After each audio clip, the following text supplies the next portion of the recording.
సమేతంగా తిరుమల వెంకటేశ్వర స్వామిని దర్శించుకున్న రవాణా బీసీ సంక్షేమ శాఖ మంత్రి పొన్నం ప్రభాకర్ ఇటీవల నూతనంగా ఏర్పడిన ఆంధ్రప్రదేశ్ ప్రభుత్వానికి గౌరవ ముఖ్యమంత్రి, ఉప ముఖ్యమంత్రి, మంత్రులు, ఎమ్మెల్యేలు, ఎంపీలకు శుభాకాంక్షలు తెలియజేశారు. ఆ ఏడుకొండల వెంకటేశ్వర స్వామి ఆశీస్సులతో ఉభయ రాష్ట్రాల ప్రజలు సుఖశాంతులతో ఉండాలని ఆకాంక్షించారు. రెండు తెలుగు రాష్ట్రాలు కలిసి విభజన హామీలపై కేంద్రంపై ఒత్తిడి తెచ్చేందుకు కలిసి రావాల్సిందిగా విజ్ఞప్తి చేశారు.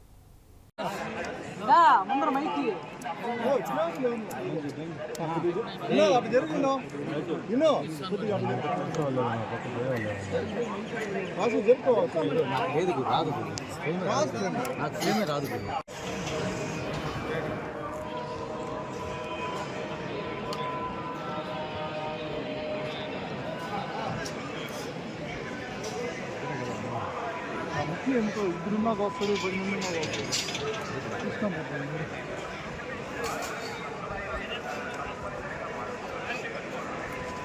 నాలుగు కావాల్సింది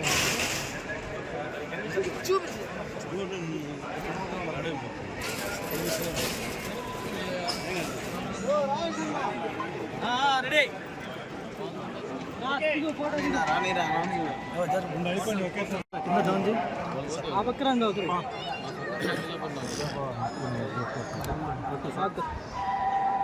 ఇటీవల నూతనంగా ఏర్పడ్డ ఆంధ్రప్రదేశ్ ప్రభుత్వానికి గౌరవ ముఖ్యమంత్రి గారికి, ఉప ముఖ్యమంత్రికి, మంత్రులకు, శాసనసభ్యులకు, పార్లమెంట్ సభ్యులందరికీ శుభాకాంక్షలు. ఆ ఏడుకొండలవాడి స్వామి ఆశీర్వచనంతో రెండు ఉభయ రాష్ట్రాలు ప్రజలు సుఖ సంతోషాలతో ఉండాలని ఆకాంక్షిస్తూ ఉన్నాం. అదేవిధంగా రెండు తెలుగు రాష్ట్రాలు కలిపి కేంద్రంపై ఏ విభజన హామీలు అయితే ఉన్నాయో ఆ విభజన హామీల అమలు కోసం కలిసి కేంద్రం మీద ఒత్తిడి తేవడానికి కలిసి రావాల్సిందే ఈ సందర్భంగా విజ్ఞప్తి చేస్తూ ఉన్నాం.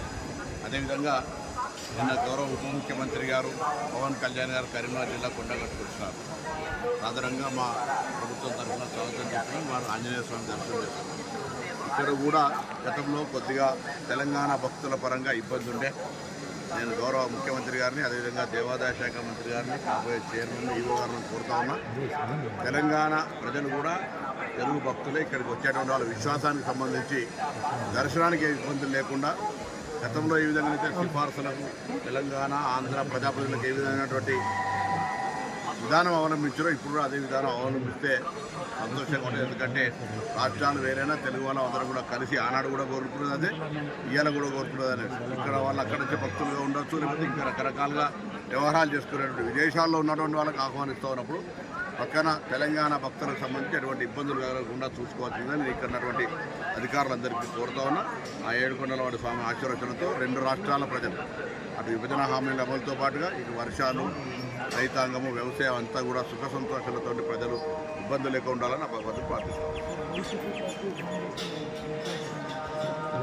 నాకేం అటువంటి సమాచారం లేదు. అట్లా కాంగ్రెస్ పార్టీ తనకంటూ ఒక కార్యక్రమం ఉంది. చాలా మిత్రులు ఉన్నారు. ఇలా ఇండియా కూటమిలో అనేక మంది మిత్రులు ఉన్నారు. ఎవరైనా వస్తుండొచ్చు, రాకపోతుండొచ్చు. దానికి సంబంధించిన సమాచారం